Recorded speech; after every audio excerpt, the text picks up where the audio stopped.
Great. Okay, so a warm welcome to Miss Aisha Jagirani, all the way from China, to our Flash Mentorship session. Aisha Jagirani is currently the Director General of the Department of External Relations and Legal Affairs at Asia Pacific Space Cooperation Organization. She is responsible for the matters related to space law and policy, legal matters, international cooperation, member state relations, membership expansion, and representation of APSCO at the international level.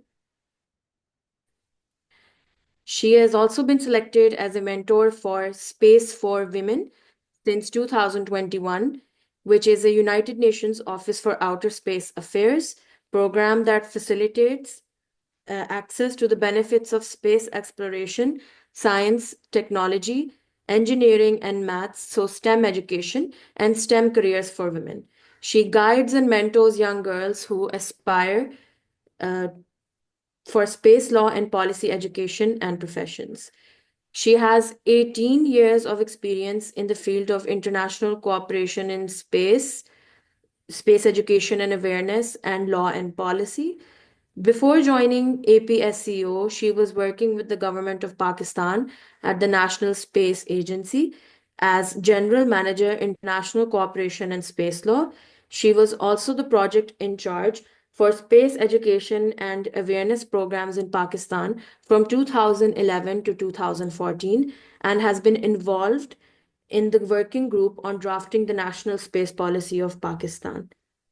She has represented Pakistan and APSCO in various international forums, such as the UN Committee on Peaceful Uses of Outer Space. She has presented various papers, lectures, and presentations at renowned international conferences and institutions. She holds a master's degree in public administration and space law and policy and is pursuing a PhD in diplomacy and international affairs. Over to Miss Aisha with all of these amazing qualifications. Thank you, Tabin. Thank you very much. Thank you, Nida, for inviting me. And thank you all who are so excited and willing to learn about the space law and policy field. I have been told that we don't have much time limitation, but I would not drag too much to tell you all. Briefly, Nida, usually, we both have discussed the format, and as I have learned, it has to be informal. But I really want that if it is possible, I can show a few slides. Actually, the thing is, whoever is available here today and whoever is interested to learn about space law and policy, they need to see the little context in which space law and policy works. देखो हम सबको पता होता है, I'll be using the Tibet language for all of you to understand, but if you prefer any particular language, to let me know. So, see, law for me is an enabler. And law always works in a context. आप सारे lawyers हैं, maybe more professional lawyers than me. I'm just a practitioner, more by field. That practically I was working in a space law and policy, and I would also share how I just got into this field. It was not a planned thing that I did; it just happened to me. But yes, then I had this realization that there are so many people and much more talented lawyers in Pakistan, particularly who are interested to work with international organizations or at the UN level, and they should be guided, and they should be guided well about the opportunities available. So therefore, I take this session very seriously, and in a way, a kind of opportunity for me to share the experience and share the opportunities available for the young lawyers in Pakistan to also work with different international organizations and also see how a space law and policy can fit into their career ambitions. बिल्कुल And miss Ayesha, मैंने आपको host बना दिया, so now if you want to share your screen तो you are please more than welcome to share slides with us. We looking for.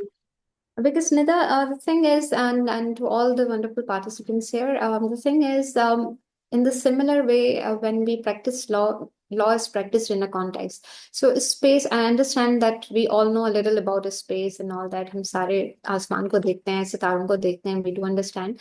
But very quickly, I think within 15 minutes, I would like to give you 15 or 20 minutes and outlook of what space technology, applications and environment we have. और सिर्फ पाकिस्तान में नहीं, दुनिया में क्या हो रहा है, और जब आप एक कॉन्टेक्स्ट समझ जाएंगे ना कि स्पेस की दुनिया है क्या, then you would very quickly relate to, जब मैं आपको स्पेस लॉ के बारे में बताऊंगी कि where does the space law fit into the modern technology and the future that we foresee in space, and especially it is then you would start to realize that it is relevant to everybody. And ये context देने के बाद then I would share my journey also, that how I landed in this field and what Sure. are the opportunities in Pakistan. This is a format that I want to follow. And then I do have the questions and comments that you shared with me, Nida, yesterday. And particularly, I would go through them quickly to answer particular questions and live questions be. So allow me to share the quick slides with you guys. I hope you can see the screen, right? Yes, Yes, we yes, can. we can. We can. Okay. So if you're able to see the screen, so here I'm just going to quickly give you an outlet about the developments in outer space and global governance. ठीक है? आप सारे law के background के लोग हैं, तो I hope that you understand the context कि ग्लोबल गवर्नेंस होती क्या है. तो उसमें मैं इतना डिटेल में नहीं जाऊंगी, but very quickly I give you an idea कि जब स्पेस शुरू हुआ, space technology, it was back in 1957. Most of you might know पहला satellite at that time USSR ने लॉन्च किया था. तो this is very interesting point for lawyers even कि जब पहला सैटेलाइट लॉन्च हुआ ना, तो don't forget it was time of the cold war. At that time दुनिया पूरी दो ब्लॉक्स में डिवाइडेड थी, ठीक है, and it was known as a iron curtain. एक ब्लॉक को दूसरे ब्लॉक का पता नहीं होता था, and it was more of a suspicious and scared feeling कि क्या ये लॉन्च हुआ है, ये सैटेलाइट अब ऊपर गया है आसमान में, तो क्या ये ऊपर से अब हमारे ऊपर bomb गिराएगा. And literally, this was the statements from the USA at that time. And UN भी नया नया बना था, तो they wanted to use the UN forum to discuss कि भाई ये क्या हो रहा है, अभी अभी हमने World War II को wind up किया है, and now this whole thing is happening. So the whole international community was extremely scared and concerned. And there was no legal basis even कि ये हो भी सकता है, नहीं हो सकता है. There was even a question, क्योंकि by that time we had law of seas, we had law of air, ठीक है, फ्लाइट्स वगैरह ऑपरेटिव थी, लेकिन एक सैटेलाइट जो आपका एयर स्पेस इतनी सारी कंट्रीज का क्रॉस करके जा रहा है, तो this was a legal question eight that time कि ये क्या एयर लॉ में आएगा, शामिल होगा. बट नहीं, ये तो एयर से ऊपर जा रहा है, और ये वाला पोर्शन जो है ये तो कोई रूल नहीं करता है, कोई इंटरनेशनल लॉ नहीं है जो कवर करता है. Then in a layman language सारे लोग भाग के यूएन के फोरम पे आए, especially the superpowers. Then USA and USSR का ज़्यादा था, although USSR launched the first satellite, but US was extremely concerned, and even USSR knew at that time that we are going to see more launches from USA as well. They will start the competition. So they also were a bit scared of this thing कि ये कहीं एक war में convert ना हो जाए. Everybody wanted it to be a peaceful exploration. So very quickly at that time they came to UN, and UN पे आके सारे बैठे और उन्होंने कहा कि outer space जो है वो एयर लॉ में शामिल नहीं होगी. आउटर स्पेस एक अलहदा फील्ड होगी, और पहली पहली स्पेस ट्रीटी बनाई गई 1967 में, जिसको आउटर स्पेस ट्रीटी कहते हैं. इसको मदर ऑफ स्पेस लॉ भी कहते हैं. तो पहली ट्रीटी बनाई गई, और पहली ट्रीटी के बाद जो है उन्होंने कहा कि I am not gonna go into the details, but the basic thing was कि इस आउटर स्पेस जो है वो सिर्फ पीसफुल यूजेस के लिए यूज होगा. सेकंड थिंग, इसको वेपनाइज नहीं किया जाएगा, ये वॉर्स के लिए यूज नहीं होगा. थर्ड थिंग, ये सारी मैनकाइंड के लिए कॉमन प्रोविंस है. This is our common heritage and common province, so we all are the honours.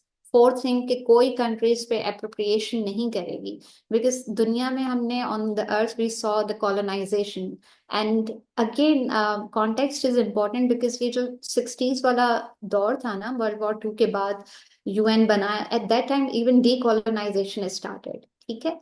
तो पूरी दुनिया में जो कंट्रीज थी वो डीकोलोनाइज हो रही थी, इंडिपेंडेंस हासिल कर रही थी। तो eight that time they were concern कि अब ये आउटर स्पेस में कॉलोनाइजेशन का कोई कॉन्सेप्ट नहीं होगा, कि पहले कंट्री यूएसएसआर पहुंच गया तो अब वो ऑन करेंगे। तो ये 5 मेजर इश्यूज जो है ना legally, they were discussed, and जो पहली ट्रीटी बनी under the UN, UN is the main platform जहाँ पे स्पेस लॉ वगैरह डील होता है, और वहीं से ये स्पेस लॉ का आप एक तरह से समझ सकते हैं कि like it was born at that time with the first satellite, and very immediately, although formulation of an international law or international treaty is very difficult, but space law में ये चीज आप लोग देखेंगे amazing, that very fast the 5 treaties overall, there are just 5 treaties which overall establish the space law, international space law. So पहली treaty का मकसद ये था कि we should have a peaceful non-appropriation and all that, and इस तरह से space law was born. And then what happened again, USSR ने कहा कि हम तो अब कंपटीशन में पड़ गए टेक्नोलॉजिकल, हमें तो यूएसएसआर से आगे जाना है, we are the capitalist block, we should be advanced in technology, you all know the famous moon landing Apollo. तो उन्होंने कहा कि हम तो अब चांद पे जाके दिखाएंगे, ठीक है। तो एक तरह से ये टेक्नोलॉजिकल रेस थी। उस वक्त किसी को आइडिया नहीं था कि स्पेस के बेनिफिट्स भी हो सकते हैं, इस सैटेलाइट्स के थ्रू हम जमीन पे कुछ लोगों को सर्विसेज भी दे सकते हैं। Nobody had any idea. It was just a technological race. And because the world was led by 2 superpowers, so other countries were just following them. And when they would bring up a proposal at the UN level to formulate something, other countries would join in them. So there was an intention and a strong willingness to formulate a space law at that time. So let's say second, very quickly, जब US ने ये decide कर लिया कि हम astronaut भेजेंगे, उससे पहले यूएसएसआर ने आउटर स्पेस में एक एस्ट्रोनॉट भेज दिया, not on the moon but he circled the round earth. So उससे एक प्रेशर और बढ़ गया था यूएसए पे, ठीक है। सो क्या हुआ कि इन लोगों ने फिर ये सोचा कि ठीक है हम एस्ट्रोनॉट तो भेज रहे हैं, लेकिन again it's a cold war era, what about the thing कि अगर कोई एक्सीडेंट हो जाता है, अगर शटल बीच में खराब हो जाता है, या कोई टेक्नोलॉजिकल फॉल्ट हो जाता है, if our astronaut by default land into another territory of a country, how they would be treated? They would be treated as spies, या उनको जेल में डाल दिया जाएगा, या रिटर्न किया जाएगा। Then very quickly they came with the second thing कि let's formulate another treaty within few years. And जैसे एस्ट्रोनॉट लॉन्च हुआ उसके फौरन बाद उन्होंने ट्रीटी लॉन्च की 60s में ही, it is called the astronaut treaty, ठीक है। और ये सिंपल मैं आपको इसीलिए बता रही हूँ लेमन लैंग्वेज में, सो that you and just understand the concept. पहली कि आउटर स्पेस सेफ होना चाहिए, पीसफुल यूजेस होना चाहिए। Second, astronaut, they wanted astronaut to be saved. अगर कहीं वो लैंड कर जाते हैं, कहीं एक्सीडेंटली फॉल कर जाते हैं, कोई मिसहैप हो जाता है, they should be treated as human envoys, not as spies. So astronaut treaty का पूरा concept ये था to safeguard your humans who are going in space. Everybody was happy at the UN level, and then they went back. Then what happened? They started to do experimentation. 70s में आप देखेंगे अब space station का concept आ गया कि नहीं हमें space station बनानी है, उधर रहना है, man, and very fast development of technology was happening. In fact, इन 50 सालों में जितनी तेजी से दुनिया ने टेक्नोलॉजिकली तरक्की की है ना, the major contribution goes to the outer space technology, because इसमें competition की वजह से many other spin-off technologies were developed on Earth. There's a whole history available about that. But in outer space, we technologically as a human race have done so much and so fast. So technology develop हो रही थी parallel, but we needed the laws to make sure that everything is for the peaceful uses. ये कहीं harmful ना बन जाए हमारे लिए, तो ये दोनों साथ जा रहे थे। 70s में what happened now, props जाना शुरू हो गए, हबल जाना शुरू हो गया, स्पेस स्टेशन बनना शुरू हो गए, and when they were launching more satellites and more space props, तो एक्सीडेंट के चांसेस से एक्सीडेंट्स हो रहे थे, and they were falling back on Earth. And then they realized कि अब भी अगर कोई कंट्री लॉन्च करती है कोई सैटेलाइट, कोई स्पेस प्रॉप, और आउटर स्पेस में वो जा रहा है, क्योंकि वो इतने सारे एयर स्पेस क्रॉस करता है, तो वो बाय एक्सीडेंट किसी भी कंट्री पे फॉल कर सकता है। So let's say if you are sitting in your home, और यू हैव अ प्रॉपर्टी, और यू हैव अ कंपनी और अ फैक्ट्री, और कोई आके स्पेस प्रॉप और सैटेलाइट आपके ऊपर गिर जाता है, आपकी प्रॉपर्टी का लॉस हो जाता है, आपकी जान और माल का लॉस हो जाता है, who is going to be liable internationally for that? There is no international law. आप अपनी गवर्नमेंट के पास नहीं जा सकते हैं, because government have no national laws. तो थर्ड ट्रीटी बड़ी फास्ट आई, it's called liability treaty space में। और उसका and it's a very organic and beautiful process, क्योंकि they all developed out of the need. तो third treaty in outer space was developed के we need a liability. Countries who are launching satellites, अगर उनके satellites कहीं पे fall कर जाते हैं on earth, they damage something, they have to be liable and they will pay the damages. So this was the context, the broader objective. Of course, there are many clauses and details in the treaties, but third treaty आ गई liability treaty कि countries को, governments को responsible होना पड़ेगा। And international law में space law is very unique in this sense that only governments are responsible for liability. So let's say you are an individual and you are a Pakistani national, but you have started a company in any other country and you're launching a satellite, and your satellite by default falls into another country and makes some damages. So that country is going to hold not you, but your government liable to pay the charges. This is a very unique provision in the space law. For individuals, for companies, for people, for natural persons, government is responsible for their activities. So therefore, in a space, international space law, governments के ऊपर सारी responsibility आ जाती है. So in current scenario, अगर आप space x की सारी activities देखते हैं, आप दूसरी इंटरनेशनल प्राइवेट कंपनीज की देखते हैं, if they belong to US, then US would be held accountable, not the individuals. That is the internal matter how a government deals with. और बाद में मैं आपको बताऊंगी वहां नेशनल स्पेस लॉ आ जाता है. तो थर्ड ट्रीटी हमारे ऊपर लायबिलिटी आ गई. Then they went back home and everybody was happy, all countries were happy. Then they very quickly realized कि अगर liability claim करनी है, so we need to know कि ये सैटेलाइट बिलोंग किससे करता है, ये स्पेस ऑब्जेक्ट बिलोंग किससे करता है. अगर आपको let's say if you are driving a car and there's a car is standing or some car hits you, until and unless you don't know the owner or somebody, you can't claim on somebody, right? So you need to know who the thing belongs to. So for third, fourth treaty, I very fast registration, and it's called registration convention. Now every government or member of the treaty is responsible to register their satellite or a space probe under the UN mechanism to the Secretary General of the UN, so that they know, and there is a directory of the space objects registered. So I'll repeat now, these four treaties are very popular international space law treaties. First treaty, outer space treaty, the mother of the all treaties, then astronaut treaty, then liability, then registration.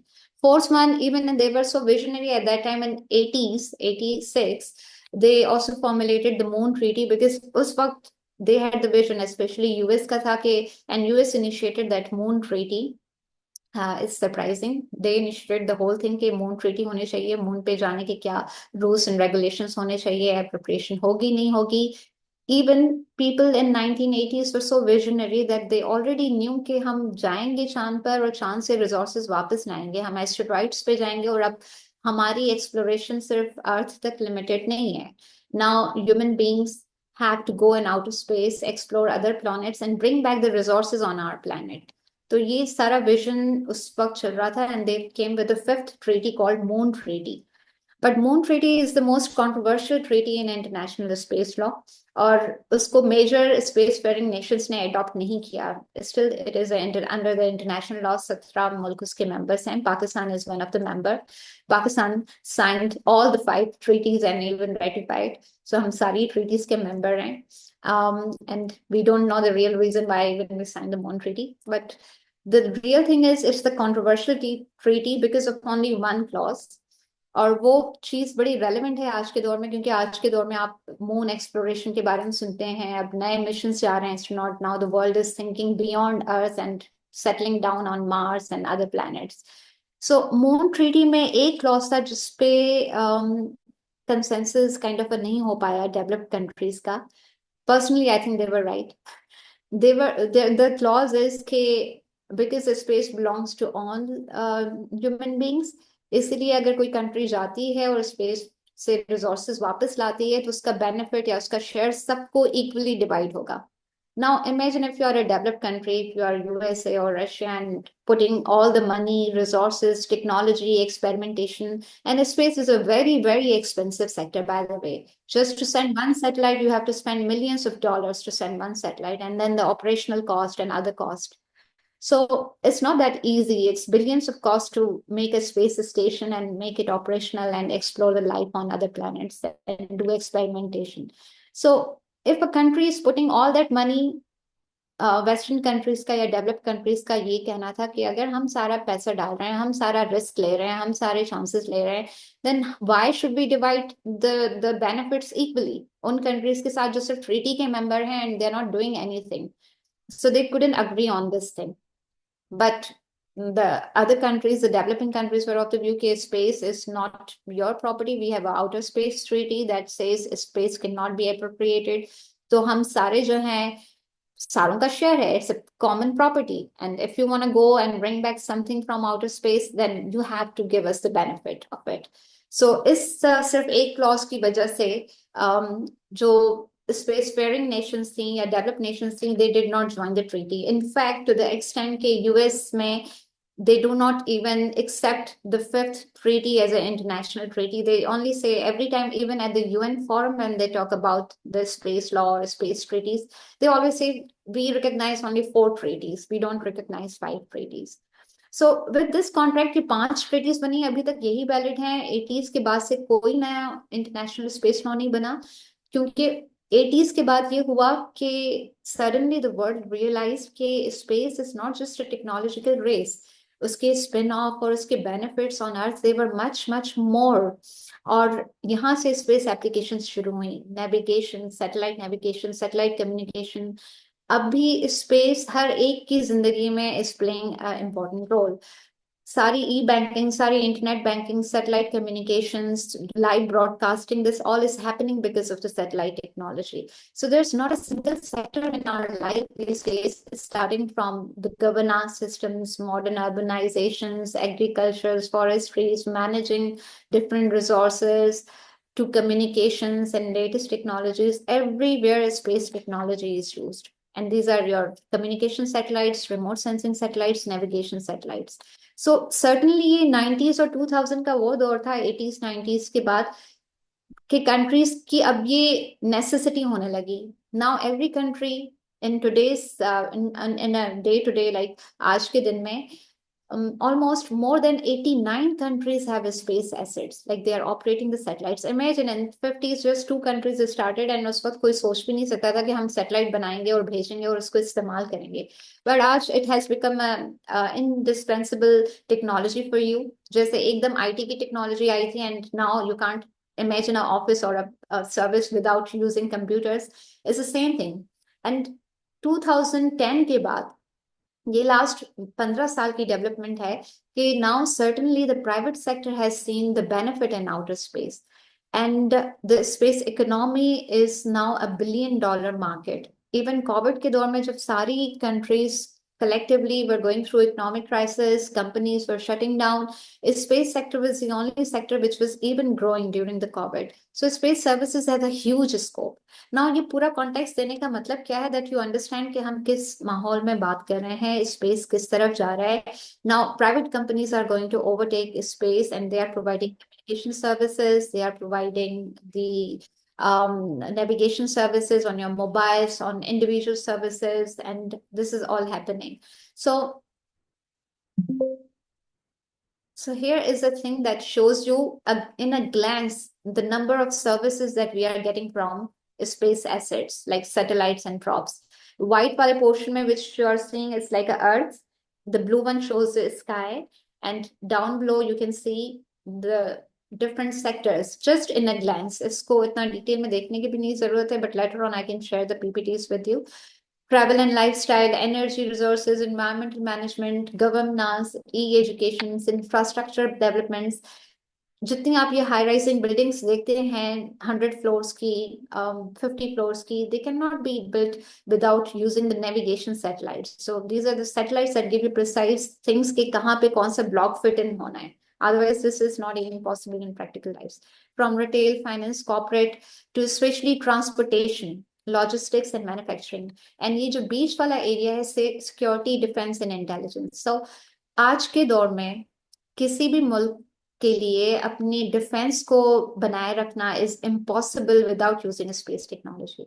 Let's say Pakistan is a nuclear country, ठीक है, आपके पास nuclear weapons हैं.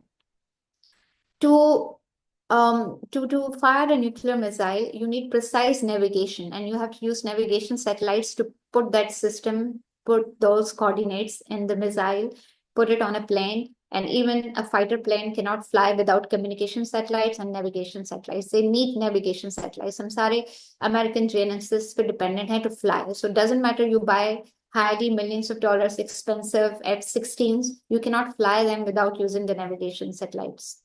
You have missiles technology. आपके पास अगर navigation technology नहीं है तो आप उसको फायर नहीं कर सकते हैं किसी प्रिसाइज लोकेशन पे. So imagine your whole defense is now dependent. आज की जो modern wars जितनी हो रही हैं, even Afghanistan war, Iraq wars, they all were done through using a space technology, sitting in a kind of a control room, surveillance room. All the latest intelligence surveillance is gathered through space technology. So governments के लिए space technology is again irreplaceable. उनको चाहिए ही चाहिए. इसके लिए हर country की अपनी need बन गई है. So globally now 89 countries के पास satellites हैं. 11,000 space objects आपके ऊपर घूम रहे हैं. Multiple private companies are doing this thing. It's more than a $750 billion industry now. So इस context के बाद ये सारा आ जाता है कि अब countries कहाँ जा रही है, how to make sure कि हमारी अर्थ भी सेव रहे, outer space भी सेव रहे, एंड सारी कंट्रीज फायदा उठाएं इस टेक्नोलॉजी का. ये ना हो कि again world should go into a phase जहाँ पे डेवलपिंग कंट्रीज कॉलोनाइज्ड हो जाएं या डिपेंडेंट हो जाएं और जो फेयरिंग या डेवलप्ड कंट्रीज हैं वो और पावरफुल हो जाएं. तो ये सारे सवाल हैं और ये सारे सवाल जो है ना स्पेस लॉ के थ्रू ही कैटर फॉर हो सकते हैं या ये हो सकते हैं cater for through the global governance. So यहाँ पे जो है रोल आ जाता है ग्लोबल गवर्नेंस का कि we need cooperation rather than competition at this time, and we need a global mechanism. We need a global platform जहाँ पे सारी countries बैठ के decisions ले सकें कि space still can be used for peaceful purposes, especially in future. आपकी जो wars हैं वो space में अगर शुरू हो जाती हैं, they have detrimental impact on the environment of Earth, and we have to save all of it. So ये सारा होता है cover under the global governance of outer space. और उसमें UN की बॉडी आ जाती है. I'm gonna quickly skip these slides. I don't need to give an idea here. Usually you guys are much more aware कि global governance में intergovernmental organizations आ जाती हैं and then international organizations आ जाती हैं. I hope you understand the difference between IGOs and NGOs. Actually, when we talk about IGOs, it means the government has accepted and ratified the treaty through their parliament or lawmaking body. It could be their Senate, cabinet, whatever, in different country, different mechanism. But IGOs are very strong organizations. दोनों international होती हैं, लेकिन IGOs में government क्योंकि member बनती है, not one ministry, not one organization. So then they have a power. And of course, with advantages, there are disadvantages. Process slow भी होता है, like UN is an intergovernmental body. तो UN पे consensus mechanism है, तो सारे लोग साथ बैठते हैं और सारी कंट्रीज बैठ के डिसीजन करती हैं, डेलिब्रेट करती हैं. द ब्यूटी ऑफ आईजीओस इज के बाय लॉ और on paper at least every country has a equal status. ठीक है, हर कंट्री का स्टेटस इक्वल है, कोई बड़ी नहीं है, कोई छोटी नहीं है. सो in space we have certain organizations. EPSCO is one of the IGO, not NGO. हमारे जो members हैं वो भी governments हैं. And जैसे यूरोप में है European space agency, it was the oldest one and as a regional organization. Then EPSCO is for Asia Pacific. यहाँ पे मैं ये end करूँगी slide because I don't want to go into details. I just wanted to give you an outlook of space कि space है क्या, इस field का scope क्या है, and क्या कहाँ पे space law and policy relate करती है. So space law and policy जो है एक तो इंटरनेशनल लेवल पे आ जाती है. जैसा कि मैंने आपको बताया कि गवर्नमेंट्स जो हैं रिस्पॉन्सिबल हैं for everything in outer space, for specially for liability. तो यहाँ पे आ जाते हैं national space law. For instance in a country like Pakistan where you do not have a national space law, so let's say if you're an operator and your satellite damages something, government को pay करना पड़ेगा because government is member of the treaties. But government किसी individual को claim नहीं कर पाएगी because you don't have international national laws to make somebody responsible to the government. In the similar way, if government or as an individual you want to operate a satellite company or something in Pakistan, right now we don't have a mechanism. In fact, for last 15 years at the national. I'm also part of the National Space Agency. I still work with the Sparco. I'm on deputation at APSCO. So I have been working in Sparco for 18 years now.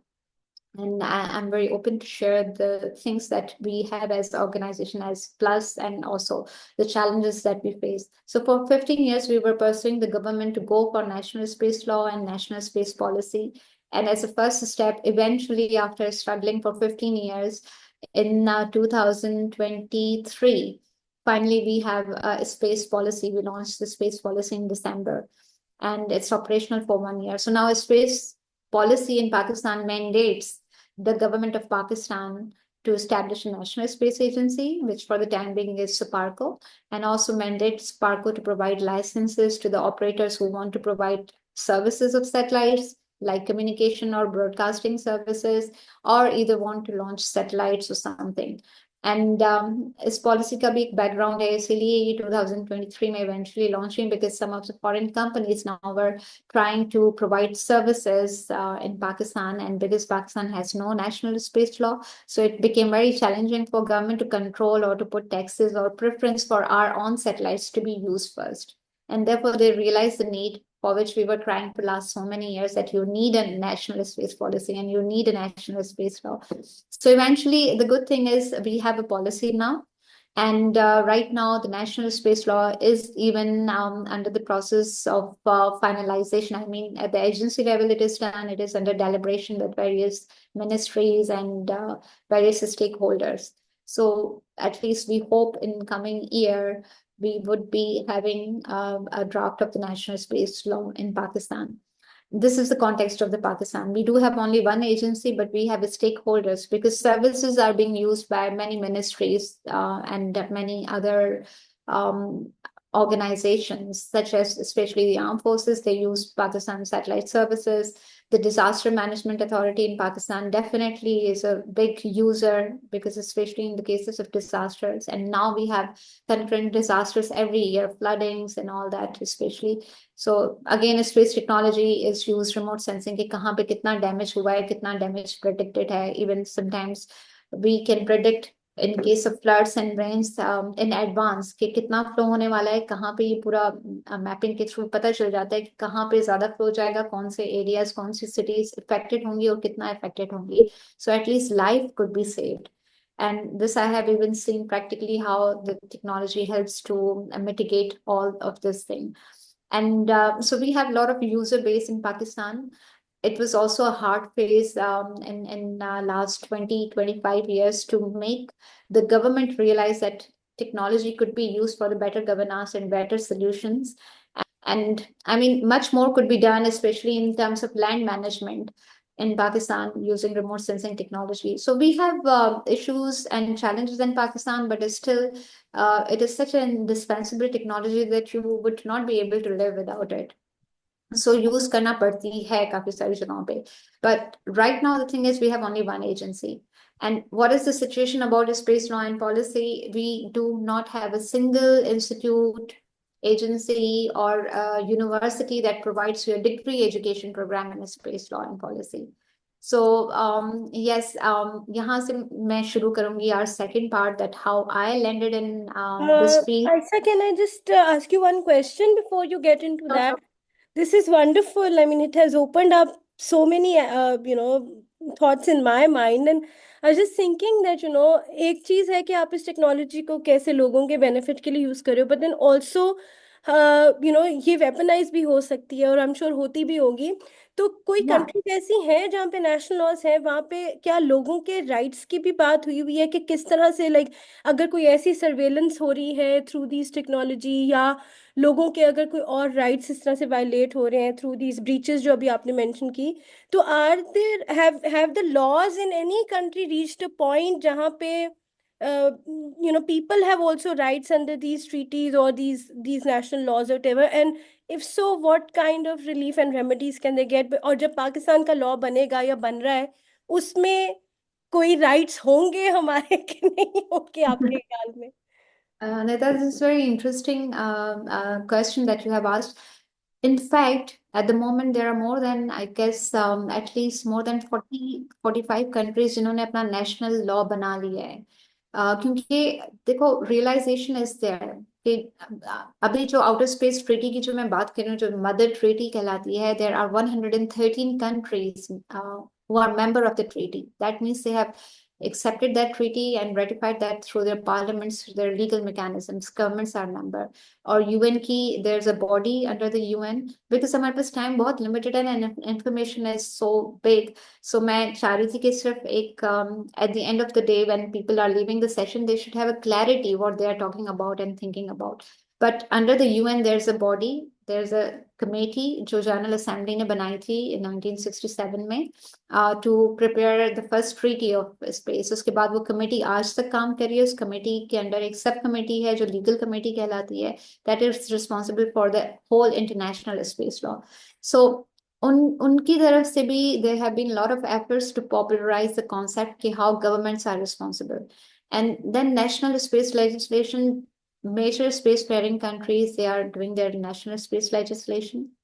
Imagine more than 40 countries have their national policies and national space legislation.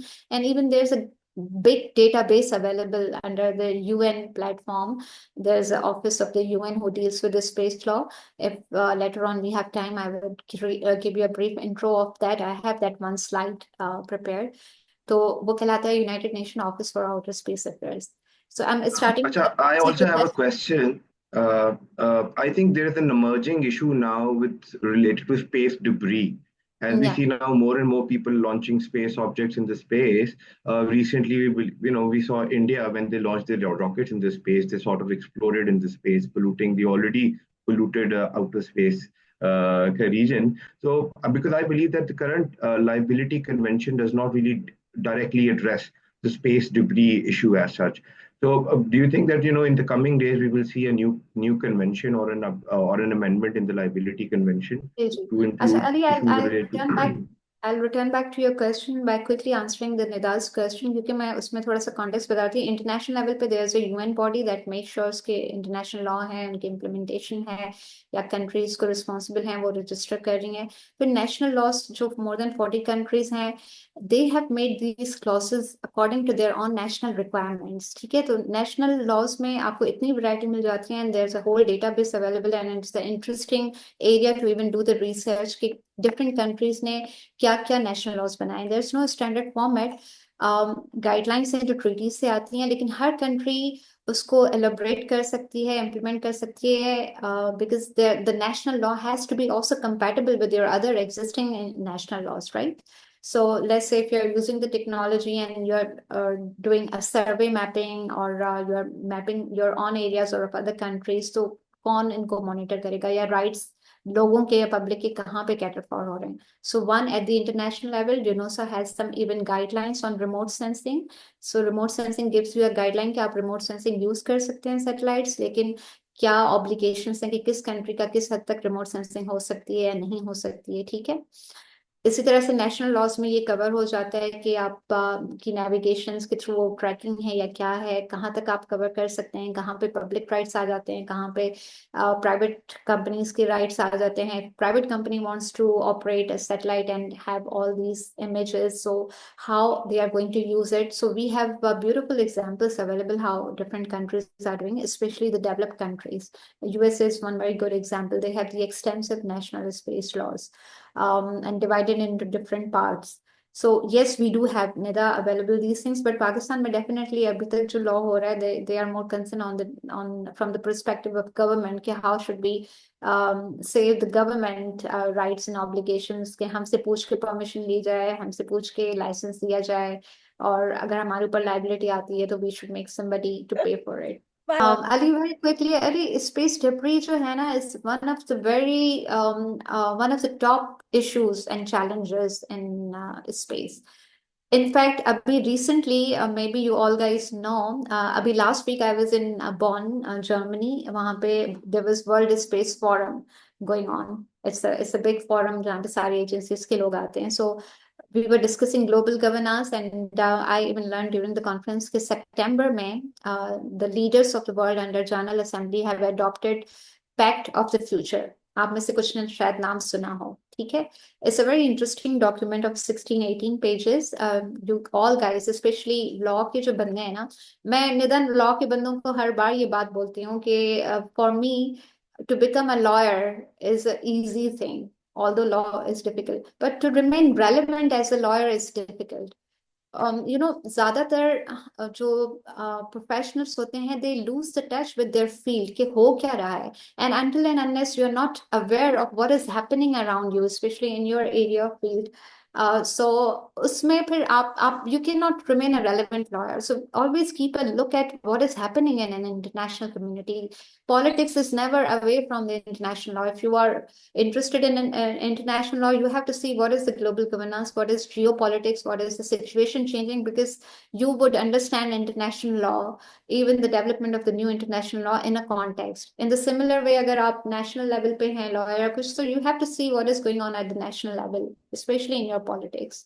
So this is a new development. सितंबर में ये pact of future के नाम से एक document adopt किया है governments ने at the UNGA level, और उसमें डिफरेंट पार्ट्स हैं कि it's like a commitment from the leaders कि हमने ये चीज करनी है, क्योंकि SDGs अभी क्लोज होने पर आ रही हैं 2030 में. So this document is very interesting, and for the first time उन्होंने इसमें स्पेस का एक पार्ट डाला है. 54 क्लॉज है, लास्ट पैराग्राफ जो उन्होंने इसमें डाला है. पहली बार ग्लोबल नेशंस ने एम्फोसाइज किया है कि आउटर स्पेस को पीसफुल यूजेस के लिए यूज होना है, क्योंकि SDGs में कहीं भी स्पेस का जिक्र नहीं था. एंड देन दे रियलाइज कि SDGs में हमें स्पेस को डालना था, because space technology is so prominent to advance implementation of SDGs and achieve the targets of SDGs. So इसीलिए पैक्ट ऑफ फ्यूचर में एक पूरा क्लॉज डाला गया है, और उस क्लॉज में 3 इश्यूज हाईलाइट किए गए हैं: space debris, space sustainability and space environment. ठीक है, तो स्पेस डेब्री का ये चक्कर है कि अभी जो अपकमिंग ईयर्स हैं, even in next 5 to 10 years you would see अभी 11,000 सैटेलाइट्स हैं. ठीक है, 5 साल पहले सिचुएशन ये थी कि आउटर स्पेस में एक साल में 20 से 40 सैटेलाइट्स लॉन्च होते थे. ये नंबर इतनी तेजी से डबल हो रहा है हर साल कि अभी एक साल के अंदर 800 सैटेलाइट्स लॉन्च हो रहे हैं. नेक्स्ट ईयर 2000 सैटेलाइट्स एक साथ लॉन्च हो जाएंगे. अभी there are even registrations of the constellation जहाँ एक साथ more than 10,000 small satellites will be launched and in the lower earth orbit. ठीक है, that is another debate कि earth orbits कैसे काम करते हैं, but they are going to be so crowded, and definitely when they are going to be crowded they will have the collision. और space की dynamics ये है कि वहां पे एक छोटा सा सेंटीमीटर का टुकड़ा भी एक पूरी इंटरनेशनल स्पेस स्टेशन को तबाह कर सकता है. If you are interested in high tech movies तो आप स्पेस की कुछ मूवीज देख सकते हैं, but this is a practical situation, क्योंकि इसमें सिर्फ ये नहीं है कि as individual may be now sitting at your home और in your office you might be thinking कि it doesn't relate to me, but it does, क्योंकि स्पेस की डेब्री जैसे तेजी से इंक्रीज हो रही है ना, अगर सैटेलाइट्स इफेक्ट्स होते हैं, आपके सर्विसेज ऑन अर्थ इफेक्ट हो जाएंगे immediately. Each one of you would be affected. The cell phones that you are using frequently, the mobile internet bankings that you are using, they may be shut down. Especially modern governance, जितनी developed countries है ना, their major governance and economic system depends on these space assets. So they are highly concerned. ठीक है, और space में ये चक्कर ऐसा नहीं है. देखो दुनिया में जो wars होती है ना in space debris, especially इसी से anti satellite technology भी आ जाती है, जिसका अली ने जिक्र किया है. Now anti satellite technology at the moment only 5 countries have that. ठीक है, US, Russia, Japan, and then China ने डेवलप किया 2008 में, if I remember correctly. Then 2019 में इंडिया ने लॉन्च किया. So India had the capability. अब एंटी सैटेलाइट टेक्नोलॉजी क्या होती है इन अ लेमन लैंग्वेज? आप जमीन से बैठ के एक मिसाइल भेजते हैं और वो आसमान में एक फिक्स सैटेलाइट को उड़ा देगा. ठीक है, तो it's a powerful thing. ठीक है, and in terms of the geopolitical situation, when countries still are adhering to get more power, अभी हम उस दौर में हैं. अभी आप जो पूरा geopolitical situation देख रहे हैं, we are moving toward a very very dangerous period of times, really. And it is a human nature कि हर country ज़्यादा powerful बनना चाहती हैं. They want to acquire the abilities and capabilities which make them more powerful. So if you are a country and if you have anti-satellite technology, you are of course powerful. आप किसी country का economic system तबाह कर सकते हैं ना by killing it. But होता difference क्या है? जब when we have wars on earth, they are limited to borders. अभी जैसे इसराइल पैलेस्टीनियन वॉर चल रही है, maybe in sitting in Pakistan you are not that affected, ठीक है, क्यों? क्योंकि वो एक बॉर्डर पे चल रही है। लेकिन स्पेस की वॉर डिफरेंट इसलिए है कि वहां पे अगर एक कंट्री दूसरे के सैटेलाइट को मिसाइल से उड़ा देती है, तो जो डेब्री जनरेट होगी वो साथ पूरे सैटेलाइट्स को दबा कर सकती है। So even if as a country you have no stake in a war, but that outer space war automatically would involve each and every country. So that is a dangerous concept to even think about, और इसीलिए countries concern होती हैं, और इसीलिए आज तक space एक तरह से सेव भी है, बिकॉज सबको पता है कि स्पेस की वॉर जो है ना वो इतनी डेट्रीमेंटल हो सकती है, और वो सब उसमें इन्वॉल्व हो जाएंगे, जो ना भी चाहेगा वो भी इन्वॉल्व हो जाएगा उसमें, because your assets your things would be destroyed and there is no control on it, and there's not even precise measurements that you can do how much damage we can have over there, ठीक है, because the space dynamics are totally different. So space debris is a burning global issue.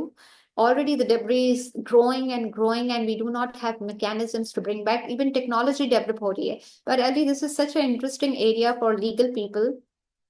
मैं छोटी सी example देके आपके सवाल को खत्म करूंगी, then Arfa we will come back to you.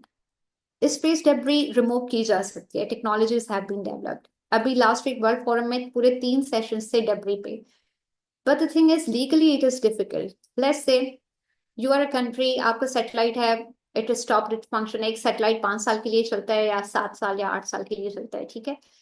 अब वो डेब्री है, एक ग्रेवयार्ड ऑर्बिट भी है जहां उनको भेज देते हैं। अगर आप एक कंपनी और वो सारे एक तरह से गार्बेज कलेक्ट करके ला रहे हैं, डेब्री कलेक्ट करके ला रहे हैं, नाउ हु नोस कि किसने क्या ऊपर भेजा है।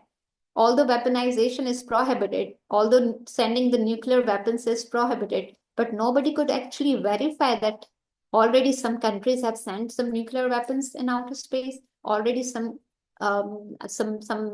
states have been using to send some weapons in outer space. Or let's say I put an effort to develop a payload or a satellite or do some innovation. आप उसको उठा के एज अ गार्बेज ले आए तो आपको मेरी permission नहीं चाहिए होगी, because it's also about the international IPRs, ठीक है, मेरा राइट है, मेरे ये पैटेंट्स हैं, you can take them away. So there are huge legal concerns on this. So countries don't want their debris to be taken by another person. Nobody wants that. Even it is useless, but it is in a space. But it's such a complicated and at the same time very sensitive issue that can expose so many things that legally it is a big challenge. Legally, it is a big challenge to how to remove the debris. Technically, it is possible to remove. और अभी यही सारी चीजें discuss हो रही थी forum पे, और इंटरनेशनल फोरम्स पे हर बार होती हैं, specially at the UN level and in all top conferences in the world. This is discussed every year, each time again, to bring in some solutions, because again the countries are not willing to sit down and let the companies or let one country to take, I mean let's say Russia allow करेगा US को कि वो उसकी debris उठा के लेके जाए और देखे कि क्या उन्होंने भेजा? No, never. Okay, and debris में you can't even easily identify कि क्या आ रहा है. There are stuffs and pieces and floating. आप 1 सेंटीमीटर से लेके आपके पास 10 सेंटीमीटर तक के पुर्जे हवा में उड़ रहे हैं एक तरह से, तो आप सबको पकड़ के लाएंगे तो आपको नहीं पता कौन किसको बिलोंग करता है. But then when you will have technology, of course you will identify कि कौन कहाँ पे बिलोंग करता है when you bring them on earth. So legal aspects are much more critical in this area. I hope I'm able to make you understand the concept and to answer you. Arfa, now we come to you. Thank you for waiting. अस्सलाम वालेकुम. I wanted to ask कि हम लोगों को पता कैसे चलेगा कि कोई सैटेलाइट मतलब जो रूल्स और लॉज वगैरह को फॉलो कर रही है या नहीं कर रही, या वो किसी स्टेट के मतलब किसी तरह से सर्वेलेंस नहीं कर रही, या मतलब कैसे वो करेंगे, हम कैसे पता चलेगा? देखो, एक तो चीज ये है कि आप जब सारे again I am trying to use the layman language, so please bear with me because I am just trying to make you understand the concepts, ठीक है. अब जब ऑर्बिट्स में डिफरेंट ऑर्बिट्स हैं ना, अर्थ के लो अर्थ ऑर्बिट में आपकी रिमोट सेंसिंग हो रही होती है जहां से सर्विलियंस हो रही होती है. एक ऊपर का ऑर्बिट है जो जियो स्टेशनरी कहलाता है, जो अर्थ के साथ मूव करता है, उसमें कम्युनिकेशन सैटेलाइट्स होते हैं. तो ज्यादातर जो इश्यूज, ये सारे जो सैटेलाइट्स, अभी मैंने आपको पिक्चर दिखाई, 11,000 सैटेलाइट्स इस वक्त ऑपरेशनल हैं. एंड इमेजिन 11,000 सैटेलाइट्स ऑपरेशनल हैं, प्रॉप्स गए हुए हैं, and they are not hitting each other और colliding with each other. It's like literally आप जैसे ट्रैफिक देखते हो ना रस्तों पे कि गाड़ियां जा रही हैं और हजारों गाड़ियां जा रही हैं, लेकिन रैंडमली टकराएंगी, तो एक सिस्टम है ना कि लाइट स्टॉप होती है, चलती है और सारी गाड़ियां चल रही हैं, तो इसी तरह से आउटर स्पेस में भी स्पेस ट्रैफिक मैनेजमेंट सिस्टम है, and this terminology is there, space traffic management. This is the second biggest challenge in space, के इसको मॉनिटर करना है, लीगल चैलेंजेस हैं, बट स्टिल हर कंट्री को 24 आवर्स ऑपरेशनल रहना पड़ता है सैटेलाइट को मॉनिटर करने के लिए। तो जितनी कंट्रीज के सैटेलाइट्स आउटर स्पेस में है, इवन पाकिस्तान के 4 हैं, लेकिन आपकी दिन रात की ड्यूटी होती है, scientist engineer sit over there and they monitor कि सैटेलाइट कहाँ किस ऑर्बिट में जा रहा है। And there are international agencies, because we have shortage of time, I'm not going to go into detail, but there are international agencies which even monitors and even send the collision um, what is that called, the warnings that maybe this satellite is coming from this way, this is coming from this way, you may collide, so maneuvering आ जाती है कि आप अपना satellite move करें, इधर लेके चले जाएं। So there are agencies who control and send information, and therefore everybody has to, whoever operates the satellite, we call them satellite operators, ठीक है। and therefore जो जितनी भी स्पेस में गवर्नमेंट्स काम कर रही है ना, वो उनकी इसलिए कैटेगरीज हैं। The lowest category is those who use only application, उनके अपने सैटेलाइट्स नहीं होते, क्योंकि वो अपना सिस्टम नहीं बना पाते हैं कि लोग रख सकें और पूरे सेंटर्स बना सकें, अपना सैटेलाइट खुद ऑपरेट कर सकें। तो सैटेलाइट यूजर्स होते हैं जो लोअर लेवल पे हैं, दुनिया भर की कंट्रीज यूज कर रही हैं। देन सैटेलाइट ऑपरेटर्स आते हैं, देन आते हैं लॉन्चिंग कैपेबिलिटी, जिनके पास लॉन्च कैपेबिलिटी हो, those are the top ones. So Pakistan is in the middle, we are able to even manufacture the satellite and even operate the satellites at our own, but we don't have the launching capability. So launching capabilities are the top countries. But yes, there's a mechanism, that's how they control. And now आपका जो दूसरा part था of the question, that how somebody will make sure that their satellite is not making a surveillance. देखो, technologically it is impossible. आपका satellite orbit में कर रहा है, ठीक है, and there is a whole technology behind it. जो stationary के जो होते हैं वो पूरी 360 डिग्री रोटेट करते हैं, एक सैटेलाइट पूरी अर्थ को, एक पार्ट को कवर करता है। लेकिन रिमोट सेंसिंग के जो सैटेलाइट्स होते हैं ना, आप उसको एक लेमैन अगेन लैंग्वेज में एक पर्टिकुलर ऑर्बिट में भेजते हैं। जैसे पाकिस्तान ने अपनी रिमोट सेंसिंग करनी है, अपनी देखनी है ज्योग्राफी, तो वो उसको ऐसे ऑर्बिट में लॉन्च करेगा जहां वो पाकिस्तान का ही दिखाए, पूरी दुनिया की नहीं कर सकता है, एक सैटेलाइट के लिए पॉसिबल नहीं है, ठीक है, कि पूरी दुनिया की आपको मैपिंग दिखा दे। और वो भी ये होता है कि पासिंग टाइम्स होते हैं। सो लेट्स से this is your earth and this is a satellite moving, तो वो एक स्लॉट पे आता है, एक पर्टिकुलर टाइम फ्रेम में आपकी अर्थ की, आपके ज्योग्राफी की पिक्चर्स लेगा, एंड देन वो वहां से मूव कर जाएगा, और फिर एक सर्टेन टाइम फ्रेम के बाद दोबारा आता है। तो कंटिन्यूस मॉनिटरिंग नहीं होती कि एक कैमरा लगा हुआ है, वो पिक्चर्स लिए जा रही हैं और पूरी दुनिया की आ रही है, नहीं। इसलिए जो डेवलप कंट्रीज हैं लाइक यूएसए, चाइना और रशिया, इन लोगों की पूरी कॉन्स्टिलेशंस होती हैं, इनके 20-22 सैटेलाइट्स होते हैं, and then they are able to see the entire world, ठीक है, और वो हर कोई करता है। The thing is until and unless proved कि they have taken the imagery and they are using it for well purposes, then nobody can claim an international law not to take them, क्योंकि satellite चल रहा है। nobody can there's this is not even technologically possible कि आप कहो कि आपका satellite move ही नहीं करेगा, उधर ही रुका रहेगा, नहीं। that satellite is moving and it's taking pictures, जहां जहां वो क्रॉस करेगा वो पिक्चर्स लेगा, and you are the satellite operator, आपके पास हर इमेज आता जाता है जहां जहां से वो गुजरता है। it's just that the usage, and countries definitely are using for surveillance, modern warfares, modern geopolitics is totally dependent on the surveillance। हर किसी को पता है, किसी के कुछ नहीं छुपा हुआ कि कौन क्या कहाँ क्या बना रहा है। पुराने जमाने में होता था कि लोग स्पाइस भेजते थे and they would find out कि यहाँ पे एक बेस बन रहा है, ये हो रहा है। Now through satellite technology everybody know किसके कहाँ न्यूक्लियर बेसिस हैं, किसकी क्या डेवलपमेंट हो रही है। they monitor each and everything, so therefore it's like हर कंट्री के पास डेटा है, they are equally powerful, and therefore both are not using it, because एक को पता है मैंने यूज किया तो दूसरा भी यूज करेगा। But modern warfare is exactly all about the thing that everybody knows everything. My question basically stands on international law. मेरा कल पेपर भी international होगा है। तो in our class too, by the end of the day, we always ask like, what's like if somebody goes rogue on these international law, which is the body that is like definitely implementing those? देखो इमान, ये question जो है ना international lawyers के लिए बड़ा pertinent रहा है हमेशा से। In fact in last 1 month I have been hearing and discussing exactly about this question, because when it comes to space law, people ask and students ask, and even at forums professional again ask these questions. देखो इसके लिए ना आपको जो मेरा perspective है, maybe some of you would differ because we all are working in different fields of law and international law. You all have the right to differ, but what is my perspective on this thing? International law की जो बात होती है ना, forget about space law, forget about laws of seas or anything. जब international law की बात होती है, so be practical. We don't have a supranational authority in the world. हमारे सब गवर्नमेंट्स के ऊपर कोई supranationalist बॉडी नहीं है. supranational कहलाती है वो बॉडी जो टॉप गवर्नमेंट हो. तो we don't have that system. According to the UN charter हर गवर्नमेंट इंडिपेंडेंट है, हर गवर्नमेंट की अपनी सॉवरेनिटी है, ठीक है.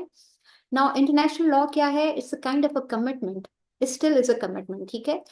मैं इसको हमेशा इस तरह से रिलेट करती हूँ कि लेट्स से आप और मैं मिलते हैं and then we make a commitment कि यहाँ आते हैं, यहाँ बैठ के साथ काम करते हैं, इस चीज पे काम करेंगे, ठीक है. या यहाँ पर let's meet on this place and we come. So even international law is like a organic human body. हम लोग जैसे कमिटमेंट करते हैं, गवर्नमेंट्स भी उसी तरह से कमिटमेंट्स करती हैं. व्हाट इज द डिफरेंस कि हम जब कमिटमेंट करते हैं and we feel obliged to do it, बहुत सारे लोग नहीं भी करते हैं, लेकिन यू वुड रियलाइज कि जब आप किसी से कोई कमिटमेंट करते हैं, व्हेन यू से something, when you make a oath on something, आप सारे किसी ना किसी ऑर्गेनाइजेशन में, किसी ना किसी इंस्टीट्यूशन में पढ़ रहे होंगे या काम कर रहे होंगे, ठीक है.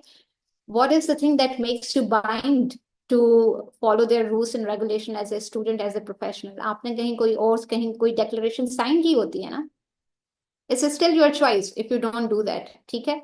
कहीं पे झूठ बोल दें, कहीं पे कोई घपला कर दें, कहीं पे कुछ करप्शन कर दें, not every time you are caught. लेकिन ये कमिटमेंट ही होती है which makes us to do the right thing, it makes us obligate to do. So governments are in the same way when they come at the international platforms, when they sign or become member of an international treaty, it is likely that they have to abide by it as a commitment factor, ठीक है. There's no international body that can punish them or put them in jails. Government को खत्म कर दे कि तुमने ये law violate किया, अब तो तुम्हें हम punish करेंगे, ये करेंगे. Factors हो जाते हैं. You can, I mean, make a credibility as your country, क्योंकि पूरी चीज आ जाती है about your commitment and your credibility. If you are a responsible international law in international country or a government, and then countries are willing and feeling safe to work with you, to do economic deals with you because you are a member of certain treaties and all that. हर आज के दौर में पूरी economic transactions कैसे हो रही हैं, which are benefiting even a person. एक बंदा बैठा हुआ है, इम्पोर्ट एक्सपोर्ट का काम कर रहा है because the government somewhere has made a commitment कि हम इस तरह से ऐसे ऐसे रूल्स एंड रेगुलेशंस फॉलो करेंगे.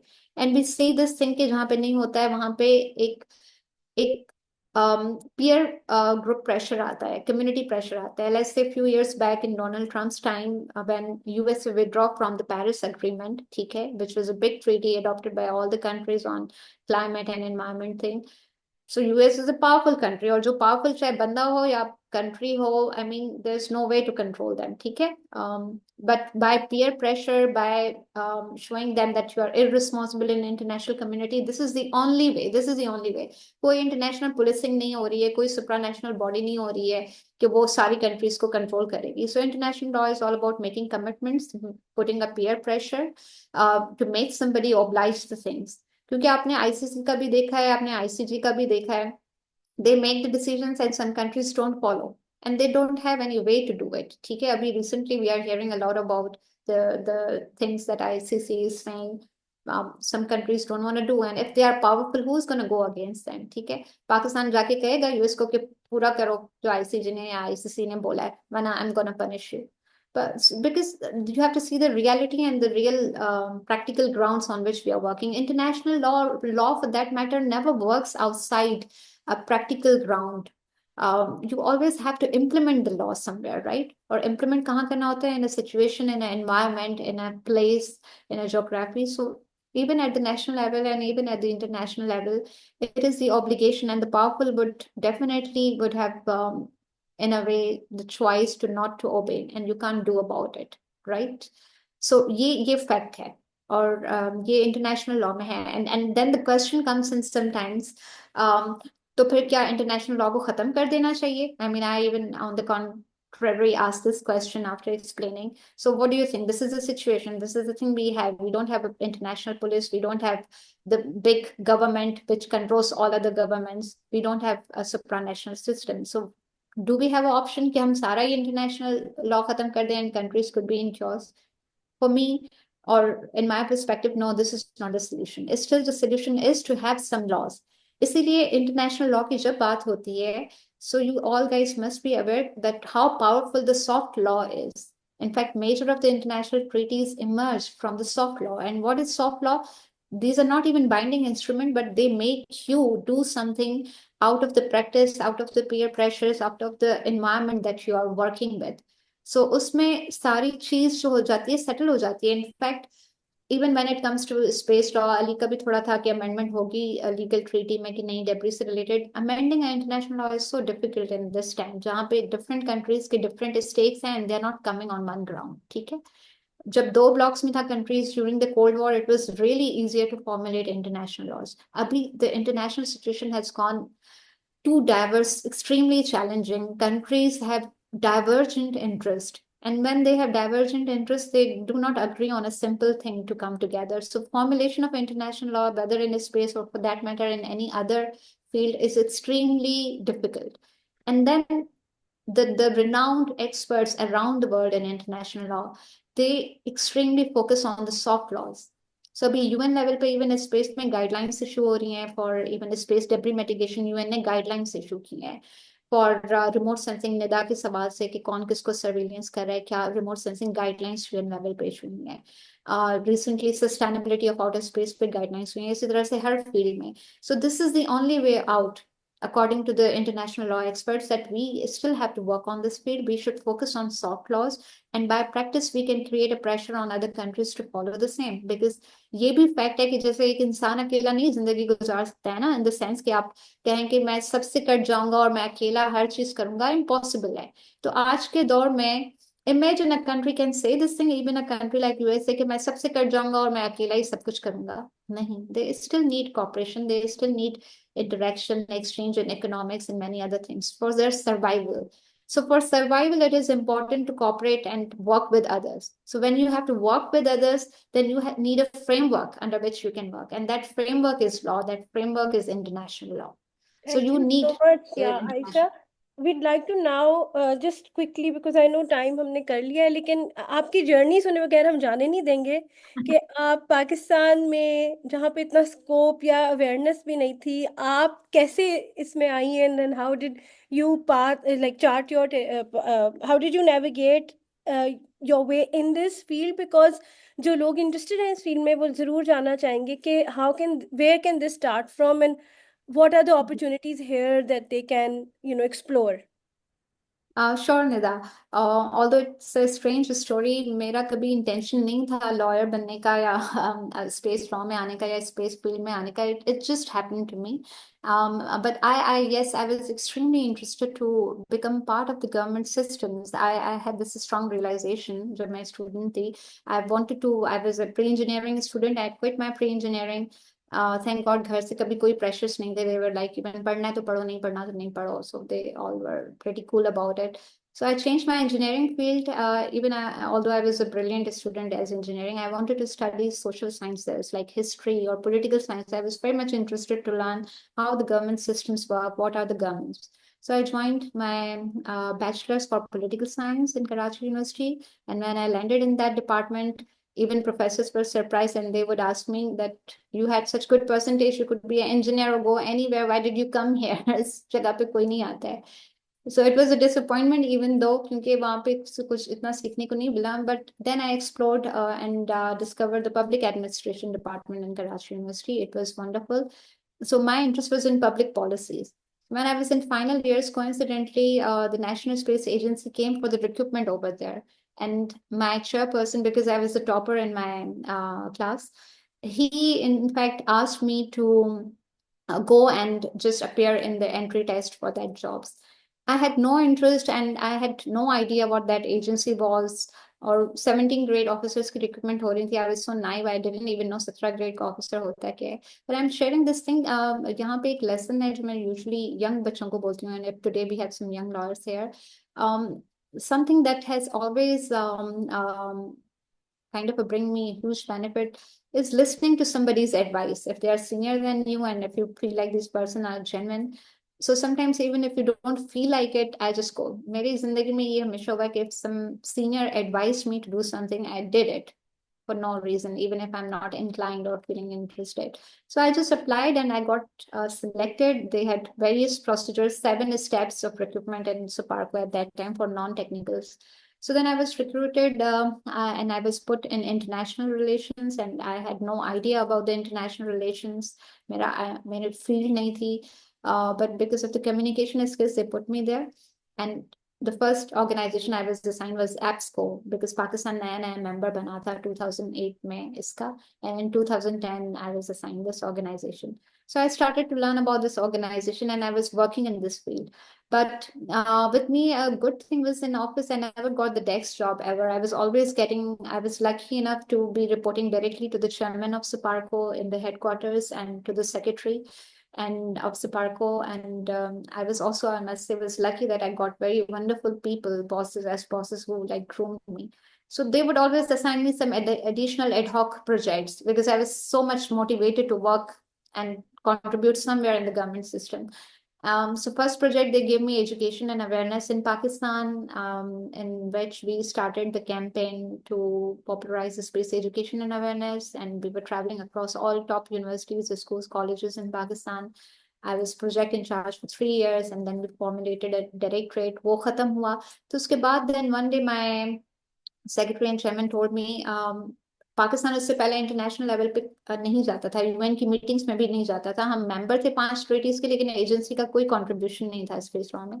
And then coincidentally at one point in time something was going on at the UN forum, और Ministry of Foreign Affairs से एजेंसी के पास एक लेटर आया for some input. It was legal input. And then they asked me, because I was good at reporting and searching, they asked me to search and make a report. And then they just realized that there's a UN conference happening on a space law and policy. Just go over there and see कि ये space law and policy है क्या, and learn about this thing. And UN क्या करता है. So I was sent to attend that UN conference in Bangkok at that time. And I was even so fascinated to learn about space law and policy for the first time. And it helped me. Space law and policy एक ऐसी field है कि अगर आप pure lawyer है ना, coming from a pure law background, ठीक है, बीए किया, एमए किया, and then you entered in this law, you would not be able to comprehend. अगर आप प्योर साइंटिफिक पर्सन है, coming from a scientific area, तब भी आप स्पेस लॉ समझ नहीं पाएंगे, because it's non technical and it relates to international law. So somehow everybody have to do a little struggle to understand this field. क्योंकि देखो space law को अगर समझना है या यू वांट अ करियर, तो आपको इस फील्ड का पता होना चाहिए ना कि लॉ है क्या, रिमोट सेंसिंग सैटेलाइट क्या होता है, नेविगेशन सैटेलाइट क्या होता है, कम्युनिकेशन क्या होता है, फर्क क्या होता है. अगर पता नहीं होगा तो नहीं समझ में आता है. एंड यहाँ पे सिर्फ मैं खुद को थोड़ा सा क्रेडिट दूंगी. When I landed in space agency, literally it was self learning. Every time I had to deal with something, prepare a report, do with APSCO, I really have to even search these things on internet and learn about these things कि ये होता क्या है, remote sensing क्या होती है. Literally, I didn't know. I was a non-technical person. Sometimes I would sit with project in charge, EPSCO के projects होते थे, and I would understand कि ये कर क्या रहे हैं आप लोग, make me understand in a layman language. So you always have to put in extra effort. So वहाँ से ये space law की journey शुरू हुई, that I came back, I prepared a report, and then they started to send me to UN meetings. I was not qualified, ठीक है, by that time. So then I started to go to UN meetings to attend the legal subcommittee of UN, जहाँ पे पूरा space law deliberate होता है. 2 हफ्ते की meeting होती है हर साल. So Suparco sent me 1 or 2 times. Expenditure ज़्यादा होता है, लेकिन they were sending me to conferences and I learned. So practically I was doing a space law and policy, and practically, literally, I was learning myself. I would read about international law because international law मेरी field नहीं थी. When I listened to a terminology or something, I started to self-learn. And then after 2-3 years, no, maybe 4 years, yes, then as an organization, they decided कि हमें, and it was my strong recommendation कि भाई ऐसे ad hoc basis पे काम नहीं चलेगा. You have to properly appoint an international lawyer और उसको train कराएं, और future में आपने national law बनाना है, space policy बनानी है. So that recommendation came true, and then they decided कि हमें एक funding allocate करनी है, and we will send 2 officers to get trained and get a master's degree. तो उस वक्त even we realized कि पाकिस्तान में जितने हमारे international law की universities हैं, colleges हैं, nobody teaches or nobody even provide even a training course on space law and policy. Nobody even knew. ठीक है, तो even at sometimes हमें agency level पे भी difficulty होती है, because we don't have any experts to advise to the agency on national matters when it comes to national law and policy. So then Suparko sent me in 2016 to China to do a master's degree. So pura recruitment procedure tha, but because practically I was working, so I was selected and then I was sent. 18 May, I completed the degree from China and master's in space travel policy. When I went back, I was at that time, abhi nahi pata, but that time the first female to have a master's degree in space travel policy in Pakistan. Documents come for APSCO. यहाँ पर पहले हमारे arm forces के लोग आते थे deputation पे. So there was a position that was related to space travel policy, Director General, senior official की position आई थी. It's the third level position. So then Suparko recommended my nomination in this organization. There's a recruitment procedure. So I'm even still now, we have more than 5,000 or 5,500 employees in Suparko. And I'm the first civilian person and first female to be sent abroad for a deputation. Suparko की history में 65 साल की history में कभी कोई civilian बाहर नहीं गया था किसी job पे. So when I came to APSCO, I came as a senior official, but within 3 months, I got the promotion as a Deputy Director General, which was unprecedented. APSCO में इतना fast promotion किसी का नहीं हुआ था. And within next 4 months, I got promoted as a Deputy Director General. मैं जब आई थी मैं एक डिप्टी डायरेक्टर जनरल के अंडर थी. He was from Turkey, and then I became his TG, so everybody laughs about that. But within 7 months, I got 2 promotions, which is still unprecedented in APSCO's history. And I'm the youngest director general in APSCO's history. So things happen to me, but yes, the thing that I give credit to, you should be open to different fields. Sometimes in our life, we decide to do something, but nature opens up some ways for you. So when some doors are open for you, some opportunities come to you, never say no. You never know what is there for you.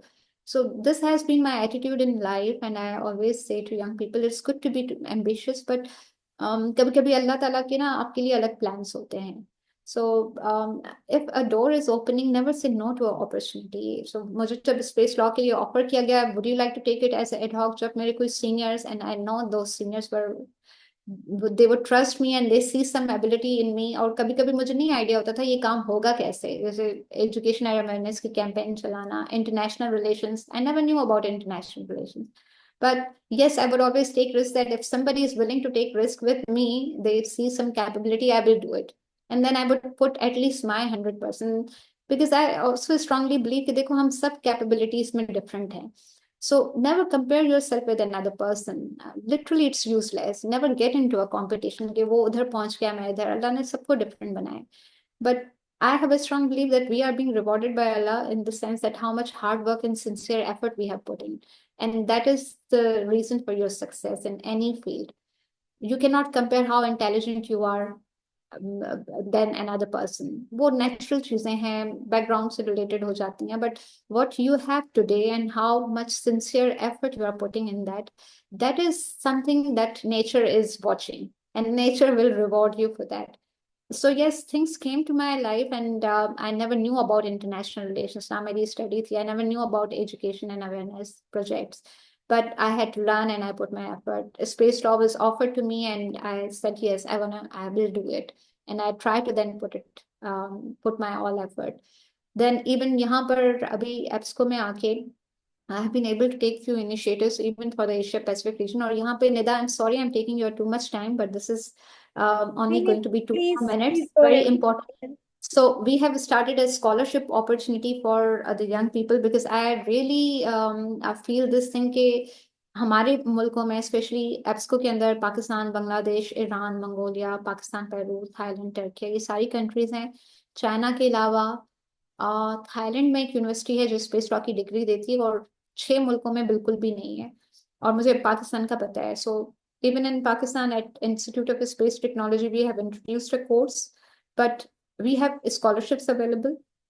एप्सको के through scholarships मिलती हैं, लेकिन सुपार्को के through nomination भेजनी पड़ती है. But apart from that, there are scholarships in the top Chinese universities. They provide amazing master's degree scholarships, PhD degree scholarships. I have been able to get a few Pakistani students who were interested into PhD programs, fully sponsored. उनकी tuition fee, accommodation, उनको stipend भी मिलता है which is equivalent to around 1,30,40,000 Pakistani महीने में मिलता है. So for a student it is a luxury, I mean, to come and study fully sponsored in a wonderful environment. So Abhi, Nida, if you find anybody who's interested to come to China for a scholarship, there are opportunities available. Sometimes even professors ask me, do you know any candidates who are good enough to recommend them for space law and policy programs?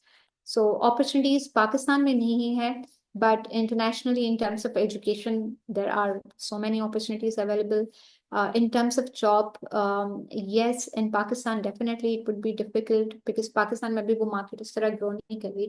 But internationally now, because private sector आ रहा है, जो मैंने आपको पहली slide में बताया था कि अब private sector ने देख लिया कि यहाँ से पैसे आ रहे हैं, तो कंपनीज खुल रही हैं. इवन चाइना में, दूसरे मुल्कों में, यूएई में इतनी कंपनीज हैं. Of course when a company is open they need lawyers. Law is needed everywhere.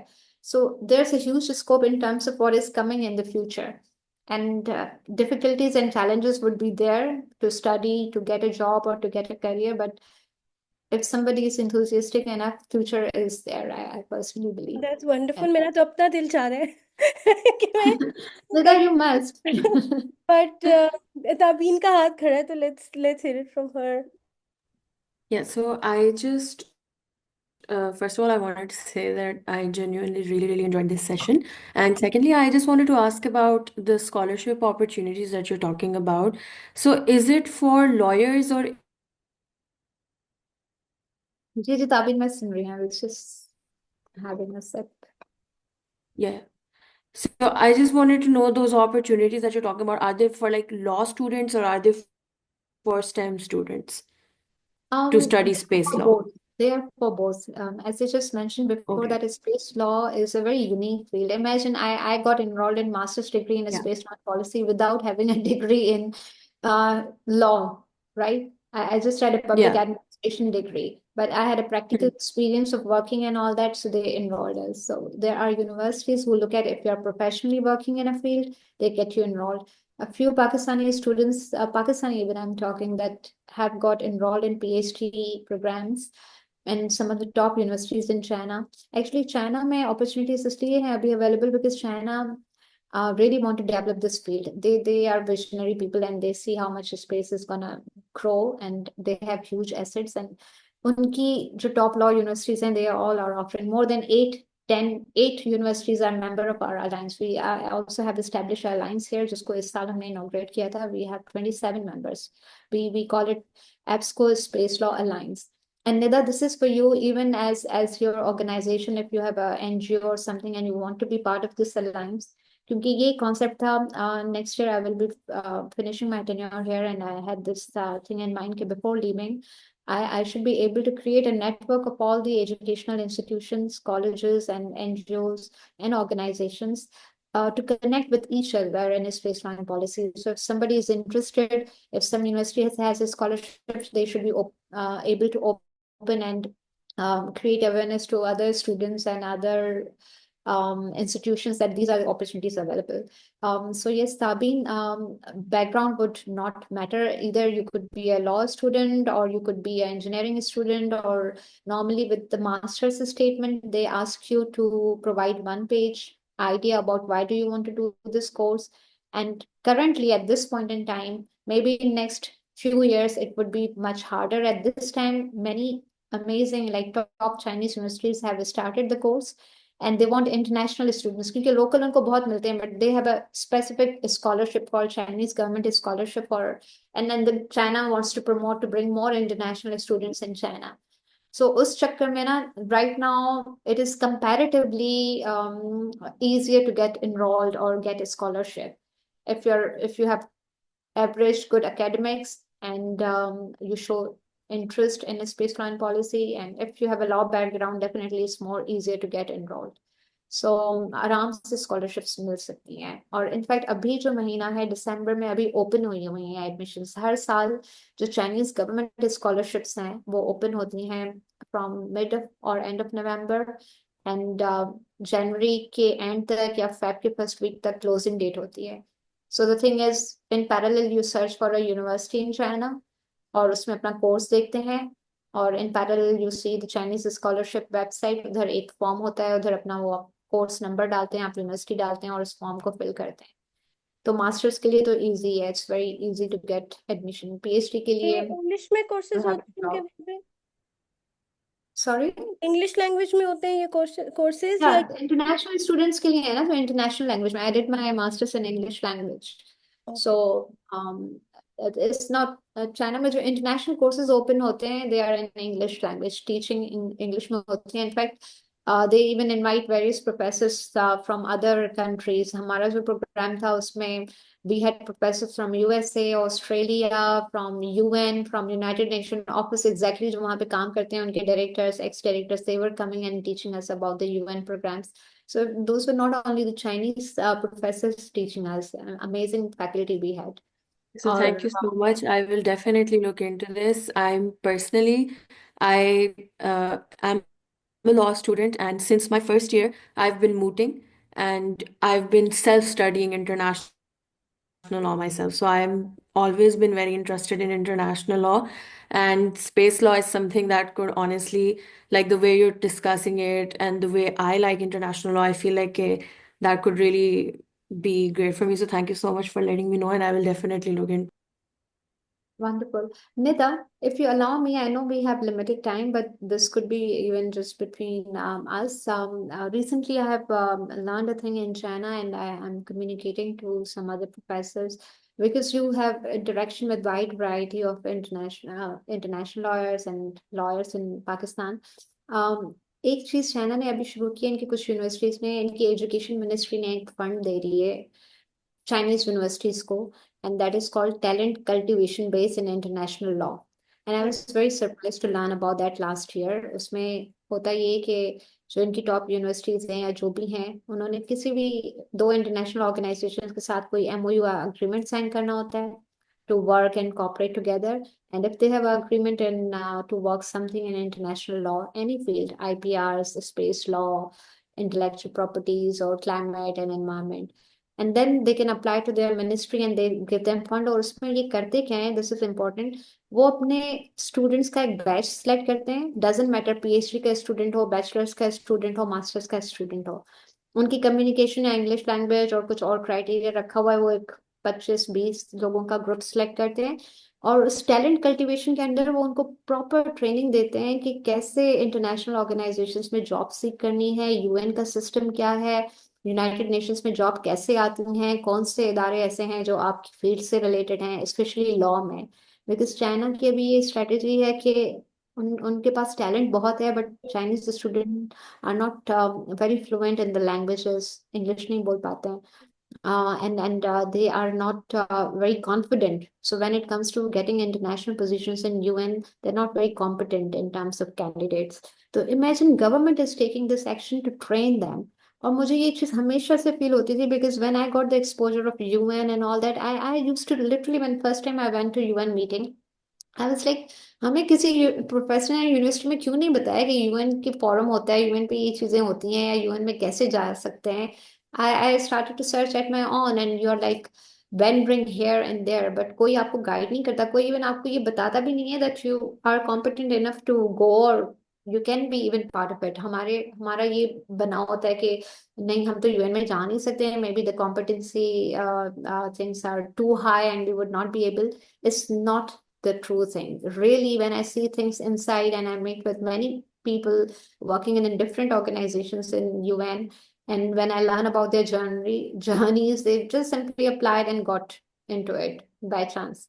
So कोई extraordinary competence नहीं है, it's just that हमें awareness ही नहीं है, हमारे professors, teachers बताते ही नहीं है. So try to make this thing that somewhere we should educate our students, even under your mentorship, how to get into international organizations. This could be a topic.